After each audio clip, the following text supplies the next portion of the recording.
Welcome back. Today we're exploring a chilling case that shook Knoxville, Tennessee in 2016, one that still reverberates through the tight-knit community and beyond. As the prosecutor said during the trial, he made a choice in the dark of night to steal a young life and shatter a family's world. Those words would linger in the minds of everyone who followed the story, and they set the tone for a tragedy that felt both surreal and heartbreakingly real. It's a case that many in the area still struggle to talk about without trembling voices and tearful eyes. A case involving a promising young cheerleader named Emma Walker and her ex-boyfriend William Riley Gall, a once celebrated college football player who would become infamous for the violence he inflicted from just outside her bedroom wall. This crime was not just a headline. It was a wound on the community's sense of safety. In the early morning hours of November 21, 2016, a single gunshot cracked the cold night air. The bullet tore into the Walker family home, through the wall of a quiet suburban bedroom, and into the peaceful darkness where Emma Walker, 16, slept. Moments later, an unimaginable horror. Emma, a beloved student, daughter, friend, lay mortally wounded. The news spread quickly once morning light broke over the modest suburban streets. By midday, messages of shock and grief flooded social media feeds and local airwaves. The close-knit neighborhoods of northwest Knoxville, normally preoccupied with school sports, block parties, and church gatherings, were instead bracing themselves to learn what happened. That week, a spontaneous memorial took shape. Students from Emma's high school, many still in their cheer uniforms and football jerseys, placed flowers, candles, and handwritten notes beneath photos of her smiling face. Church leaders hosted prayer vigils, as hundreds of people, many of whom had never met her, arrived to pay their respects. Her funeral drew an overflow crowd, some standing silently in the back of the chapel, many crying softly. Mourners described a hush that fell over the entire service, as though everyone was holding their breath. Outside, the November wind carried leaves across the parking lot, as if nature itself mourned. Many people stared at a lifeless form on the pavement, as if nature itself mourned. Emma Walker was not just another victim. She was a kind, driven young woman whose promise extended far beyond the classroom and cheerleading squad. Her sudden, violent death left a void that people struggled to put into words. Strangers left small notes at her school. "We miss you, Emma. You're in God's hands now. And fly high, angel." The pain cut deep, but so did the resolve. This community would not forget Emma Walker. Her name would be invoked in classrooms discussing healthy relationships, in living rooms warning about stalking and control, and in courtrooms where justice would be demanded. The case would raise questions about teenage violence, the warning signs of obsessive behavior, and the responsibilities of bystanders and institutions. Before we delve into the specifics of that fateful night, let's remember Emma for who she was at 16. A devoted daughter, a loyal friend, a student who lit up every room she entered, and a cheerleader who soared with grace and confidence. Her face became iconic in Knoxville news coverage over the following weeks. A smiling reminder of what was lost.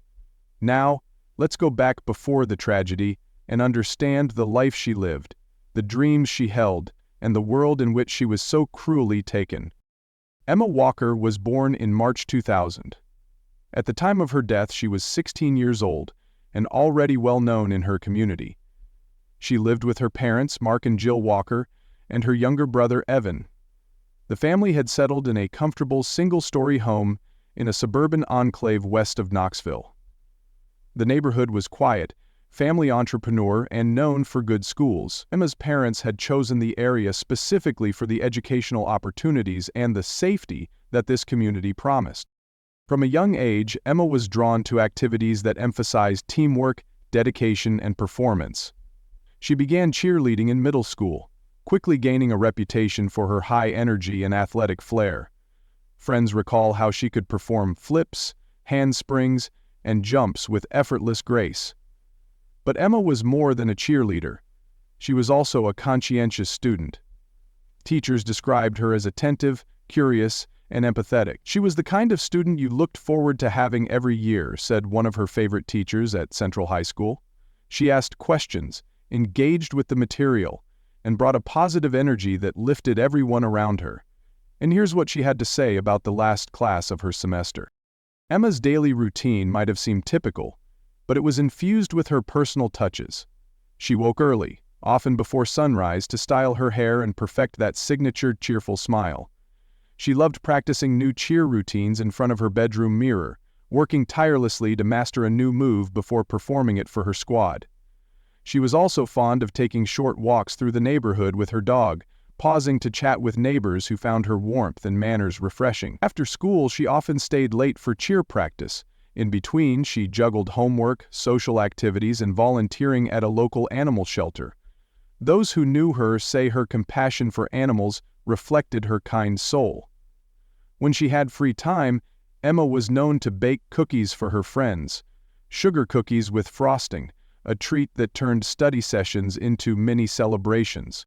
She was active online too, maintaining a lively Instagram feed where she posted photos with friends at football games, selfies in her cheer uniform, and snapshots of the family's summer vacations at nearby lakes. Her online presence radiated positivity. Her social media accounts showed a teenage girl in love with life, excited about the future. She rarely posted anything negative, preferring inspirational quotes over teenage drama. Switching lines, she said, "Now that I'm in my 50s and with all this..." Emma had big dreams. She once mentioned wanting to become a neonatal nurse, drawn to the idea of caring for newborns who needed special attention. Her friends say that her caring nature extended to anyone who was suffering. "If you were upset, Emma would sit with you until you felt better," recalled one close friend. She wouldn't leave your side. Her supportive presence wasn't limited to her immediate circle. She volunteered to tutor younger students struggling with math or English, and she dedicated time to charitable drives organized by her church youth group.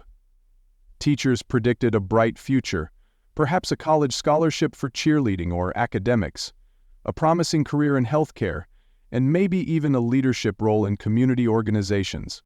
The last known normal day in Emma's life was Sunday, November 20, 2016. According to her family's recollections, the day started calmly. She attended a morning church service with her parents and brother. The weather that day was crisp and partly cloudy, typical for a late Tennessee autumn, with temperatures hovering in the mid-50s. In the afternoon, she practiced a few cheer routines in the backyard. Her mother remembers Emma's laughter echoing through the house as the family prepared dinner. Emma scrolled through her phone, chatting with friends, excited about upcoming holiday plans.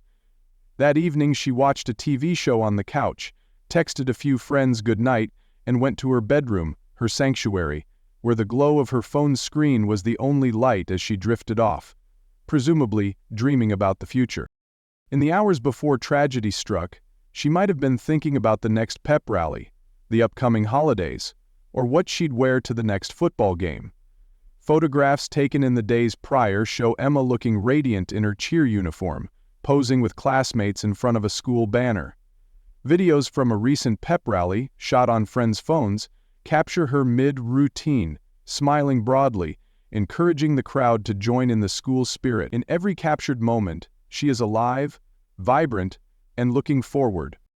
Knoxville itself provided the backdrop to this story. With a population just under 200, 000 at the time, it was large enough to hold multiple high schools, shopping centers, and cultural spots, yet small enough that communities formed strong bonds and reputations traveled fast. The city sat nestled near the Great Smoky Mountains, and in late November, the leaves had mostly fallen, leaving gray branches outlined against a wintry sky. Central High School, where Emma was enrolled, was a point of pride for the community. Residents would gather on Friday nights under the glow of stadium lights, cheering on their teams, forging a sense of unity through sports and extracurricular activities. The Walker home was located in a quiet, family-friendly enclave known for its proximity to parks and a popular church that hosted community events. There wasn't anything overtly remarkable about the streets, typical mid-size American suburbia, except for the sense of warmth and neighborly cooperation that families valued. Landmarks in the area included local diners where residents caught up over coffee, a handful of strip malls offering basic services, and several churches where many families found spiritual guidance. The weather in November often hovered between brisk and mild, with occasional rain showers sweeping through. On the night of the crime, the sky was clear, the moon pale, and the temperature had dropped into the 40s. Street lamps cast a quiet glow, illuminating still yards and the winding roads. Maps of the area show a patchwork of suburban streets, each cul-de-sac ending in well-manicured lawns and tidy driveways. It was a place where front porch lights were left on after sunset as a friendly beacon, and where neighbors felt secure letting their children walk a block or two after dinner. The Walker family was well established in this environment. Mark Walker worked as a manager at a local business supply company, while Jill Walker was a stay-at-home mom who often volunteered at the school's front office and helped coordinate church events. Evan, younger than Emma by about 2 years, looked up to his sister, admiring her popularity, her kindness, and her knack for balancing academics with extracurricular life. Their home was modest but comfortable, a place where family dinners were routine, chores were divided fairly, and laughter was common. The Walkers were not wealthy by any stretch, but they were stable middle class and respected in the neighborhood. They attended community gatherings, supported local fundraisers, and contributed to their church's outreach programs. Mark and Jill were known to neighbors as attentive, loving parents who kept a close eye on their children's activities without being overbearing. They monitored Emma's social media usage, asked about her friends, and encouraged her academic and athletic pursuits. Recent family events included a small celebration of Emma's good performance on a test and Evan's success in a local soccer tournament. They had visited grandparents over the summer, traveling a few hours by car to spend quality time with extended family. The grandparents adored Emma. She would help them around the house and listen attentively to their stories of the past. The family dynamic was healthy. Arguments were small and resolved quickly, often about trivial teenage matters like curfew or phone time. The Walkers valued honesty and open communication, so Emma never felt the need to hide major aspects of her life from them. They were not aware of the extent of the tension between Emma and her ex-boyfriend William Riley Gall, though they had certainly noticed some distress in her demeanor in the weeks leading to the tragedy. Had they known how serious the situation was, they would have intervened immediately. Instead, they trusted Emma's judgment. The family's good standing in the community meant people instinctively rallied around them when tragedy struck, offering casseroles, prayers, and shoulders to cry on. In the days leading up to the crime, subtle signs hinted at a brewing storm. Emma had broken up with Riley Gall a few weeks before. He was a freshman football player at Maryville College, about 20 miles from Knoxville. During their relationship, Riley had earned a place of trust within the Walker household, but as time passed, friends of Emma observed controlling behaviors that set off quiet alarms. He would send her text messages at all hours, demand to know where she was and who she was with. After the breakup, Emma's demeanor changed. She was on edge, according to close friends. On her last day, that Sunday, nothing seemed off. She appeared cheerful, as if moving on with her life. But behind her smile, some uncertainty may have lingered. On the evening of November 20, 2016, Emma's final hours were unremarkable enough to fade into background noise. She texted a friend around 10:15 p.m., discussing an upcoming test in chemistry class.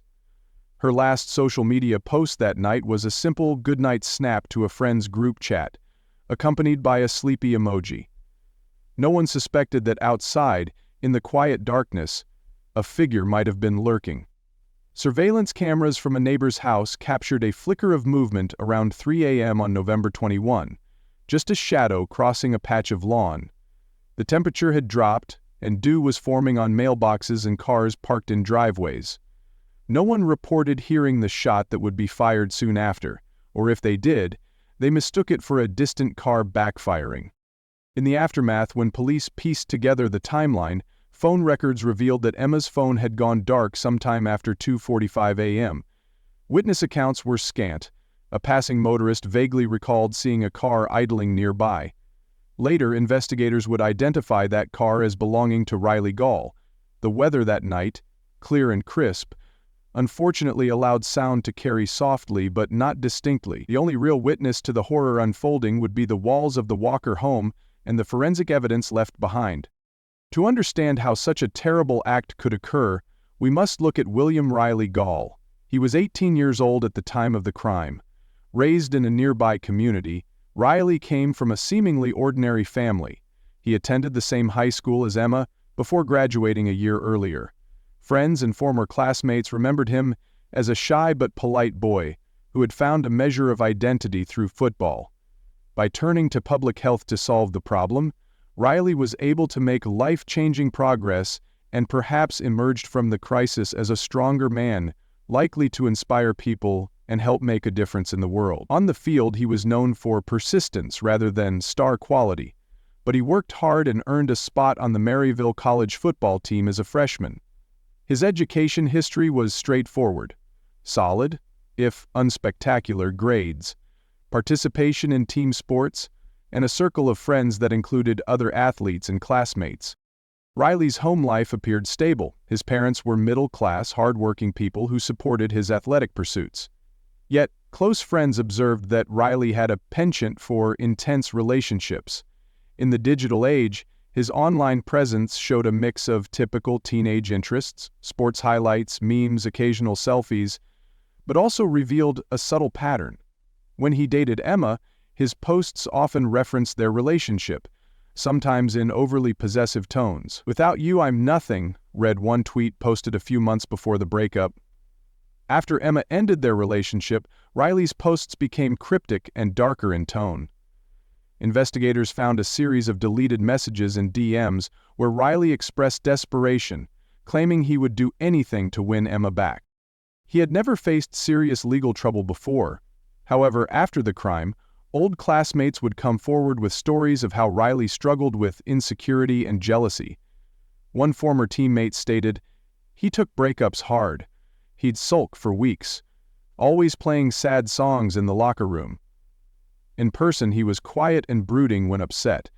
He had no known mental health diagnoses on record, but prosecutors later argued that he displayed stalking behaviors and a refusal to accept rejection." Riley's relationship with Emma began when she was a high school cheerleader and he was a year ahead, a football player at the same school. Their social circles overlapped.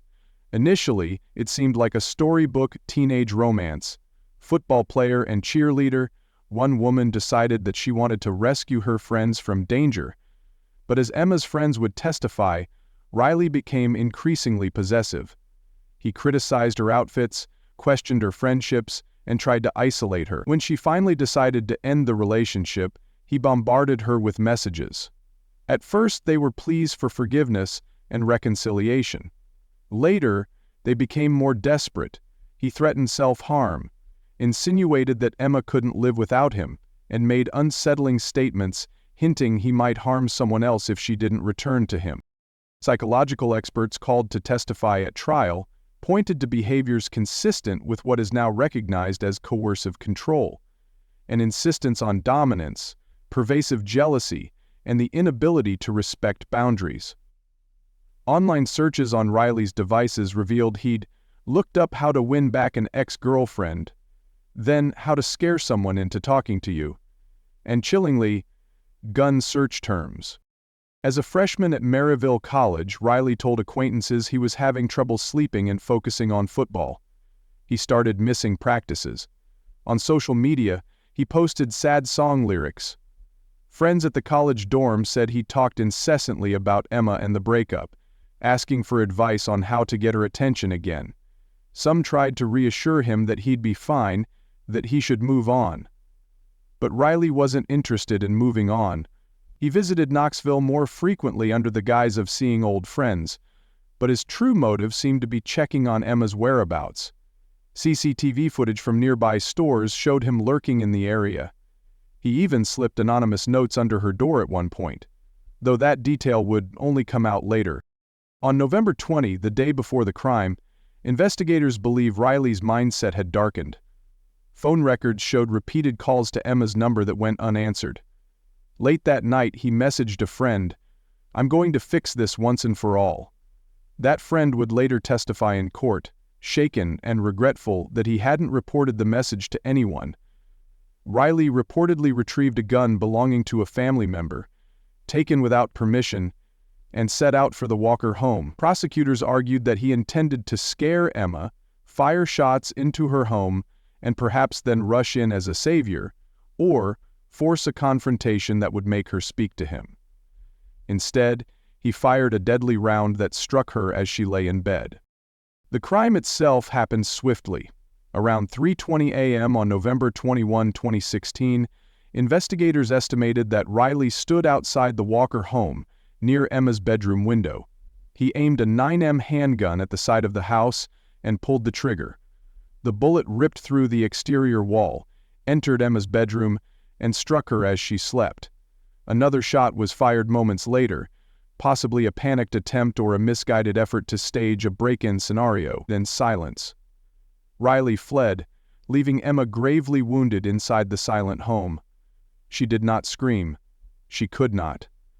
By the time her parents discovered her unresponsive later that morning, the damage was done. Evidence at the crime scene was minimal at first glance. A small hole in the exterior wall near Emma's bedroom window, a spent shell casing in the yard. Police responding to the 911 call at approximately 6 a.m.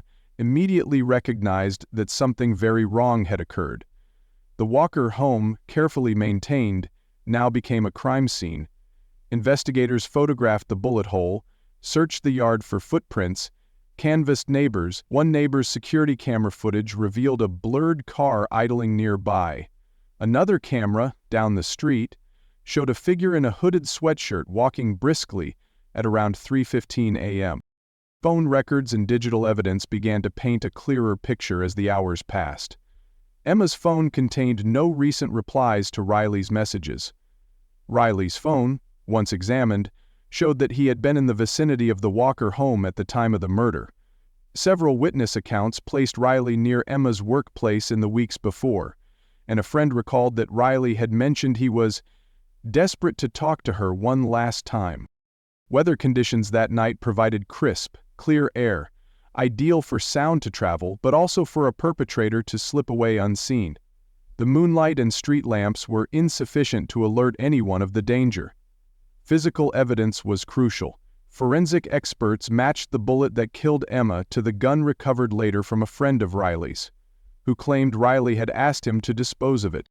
The investigation began rapidly. Knoxville police responded immediately to the 911 call placed by Jill Walker after she tried to wake her daughter for school and found her unresponsive.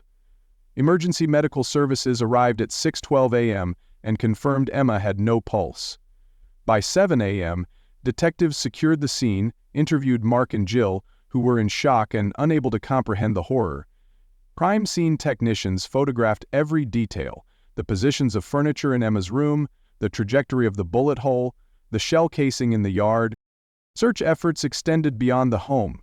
Officers canvassed the neighborhood, asking if anyone had heard or seen anything suspicious overnight.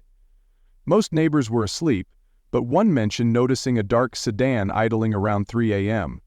Another recalled a figure moving along the sidewalk. These leads prompted a review of any available surveillance footage. It was a painstaking process, sifting through hours of footage from multiple security cameras. Forensic analysis of the bullet hole indicated a firing position outside the bedroom window. Ballistic tests matched the bullet to a specific 9mm handgun. The break came when a friend of Riley's contacted police on November 22, stating that Riley had approached him to help dispose of a gun. Alarmed and confused, the friend had stalled, telling Riley he'd think about it. Now, faced with Emma's murder, the friend cooperated fully. This testimony, alongside Riley's suspicious behavior, allowed investigators to focus on him as the prime suspect. Community involvement fueled the investigation. News media ran the story prominently, with local anchors somberly announcing Emma's death and the shocking manner in which it occurred. Within days, social media exploded with posts calling for justice. Students at Central High School were interviewed. Some recalled Riley's presence at school events, his intense stare fixed on Emma. Others remembered Emma confiding that Riley wouldn't leave her alone. Online message boards filled with speculation. Quote, by November 23, police obtained a warrant for Riley's arrest. He was picked up at a relative's house, looking distraught and confused. Officers' statements later described him as evasive at first, but, once confronted with the evidence, he attempted to spin a tale that he had been trying to protect Emma from someone else, that he had fired into the home to scare off a supposed intruder. None of it made sense. Forensic evidence, witness interviews, phone records, and Riley's own inconsistent stories combined to dismantle his defense before it even reached the courtroom. The legal proceedings began with Riley's arrest. He was charged with first-degree murder, among other counts. The arraignment took place at 9 a.m. on November 24 in a crowded courtroom. Media presence was heavy, cameras rolling as Riley appeared in an orange jumpsuit, hands shackled. The prosecution moved swiftly, laying out evidence to justify holding him without bond. Defense attorneys requested more time to review the evidence. Court proceedings lasted for months, with pretrial hearings examining the admission of digital evidence, text messages, and ballistics reports. Prosecutors introduced witness testimonies from Emma's friends, who recounted the threatening behavior Riley had exhibited after the breakup. Expert witnesses testified about the trajectory of the bullet, establishing that the shot was deliberately aimed at Emma's sleeping position. The defense tried to paint Riley as a troubled young man who only meant to scare, never to kill. They argued he was emotionally unstable, lacked intent, and was influenced by heartbreak and confusion. But the prosecution countered with one simple fact. He stood outside her window with a loaded gun and fired into her room. That action, they said, spoke louder than any excuses. During the trial, which took place in 2018, the jury heard from ballistics experts who connected the bullet to the handgun Riley had tried to dispose of. Forensic analysts explained the digital trail Riley left behind, texts and calls pleading, threatening, and finally going silent after the shooting. Witnesses described Emma's good character, her kindness, and her attempts to distance herself from Riley. The prosecution closed with an emotional statement. This was not an accident. This was a deliberate act by someone who could not accept that Emma Walker had a life beyond him. Riley himself took the stand at one point, shedding tears, claiming he never intended to hurt Emma. His defense team argued that he acted irrationally, without premeditation. Yet the evidence showed otherwise.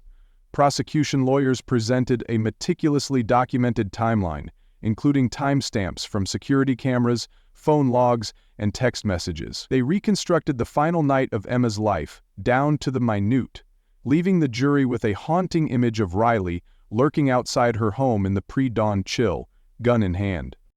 The verdict came after several hours of deliberation, guilty of first-degree murder. The judge pronounced a life sentence, ensuring Riley would face decades behind bars before the possibility of parole.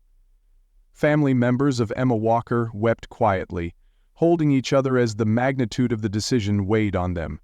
The community watched from the gallery, relieved that justice had been served, but no less heartbroken that Emma was gone. There were no appeals that altered the outcome significantly.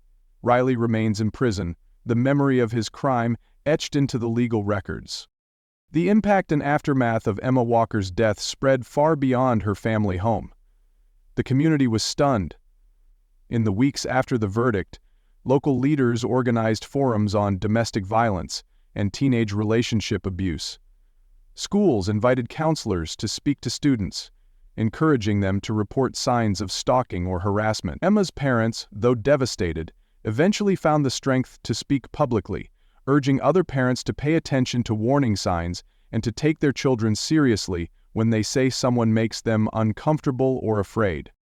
Media coverage examined the red flags missed, the subtle cues that something was wrong, behaviors that in hindsight appeared glaringly obvious. Legislative changes were discussed in Tennessee's state assembly, focusing on early intervention in abusive teenage relationships. While no major law was passed directly because of Emma's case, it fueled ongoing conversations about providing resources in schools for students experiencing harassment from peers or ex-partners. Memorial services were held yearly at Central High School, and Emma's cheer squad retired her uniform number. A small scholarship fund was established in her name, awarded each year to a student who exemplifies kindness, academic diligence, and community spirit. Qualities Emma embodied. Her family gave statements of gratitude to the community and the police department, acknowledging the collective efforts that brought justice. They also expressed hope that Emma's legacy would help prevent future tragedies. The long-term effects included heightened vigilance among residents. Parents became more involved in their teenagers' online lives, monitoring relationships and encouraging open dialogue. Churches and youth groups offered workshops on healthy communication and boundaries in dating. Mental health professionals reported an uptick in teenagers seeking help for relationship anxieties. Knoxville, once quietly confident in its suburban tranquility, learned a harsh lesson about hidden dangers lurking within seemingly ordinary lives. In time, the raw pain softened into a solemn memory. The Walker family, while forever changed, chose to honor Emma by living in a way that reflected her values. They volunteered more, reached out to those in need, and spoke at local events. Emma's friends graduated from high school, carrying her memory into their futures. Some pursued careers in social work, nursing, or psychology, citing Emma's story as motivation to help others. Social media campaigns emerged, Remember Emma, Stop Teen Abuse, and local influencers and educators spread awareness, using her story as a cautionary tale. Support systems sprang up, including a dedicated hotline at the school for reporting harassment or stalking behaviors. Teachers were trained to spot warning signs and intervene proactively. The tragic event led people to speak up rather than remain silent, to support one another in times of distress, and to protect those who might be vulnerable. The current status of Riley's incarceration remains a muted footnote. Behind bars, he lost the prestige he once enjoyed as a college football player. He is known now only for the life he took and the pain he caused. Emma Walker's story, however, lives on in the community she loved and that loved her back. Her name remains spoken in classrooms, at cheerleading practices, and during scholarship award ceremonies. It stands as a reminder that even in quiet suburbs, darkness can seep in through the cracks if people do not remain vigilant and compassionate. As we close this chapter, let's remember Emma Walker not as a victim defined by her end, but as a kind-hearted young woman who deserved a bright future. Her murder was a senseless act that taught a community difficult lessons about love, control, and violence. The implications are clear. We must recognize the signs of dangerous relationships, support those who feel trapped, and uphold justice wherever it's threatened. In doing so, we honor Emma's memory and ensure her death was not in vain. Don't forget to like and subscribe for more true crime stories. Leave a comment below. What do you think communities can do to prevent tragedies like this in the future? Have you witnessed warning signs in your own circles? Let's discuss and learn from these devastating experiences so that we can help someone else, somewhere, before it's too late. And if you found this story compelling, consider checking out similar cases that highlight the importance of early intervention in toxic relationships. The more we understand, the better prepared we are to prevent another haunting whisper through the wall.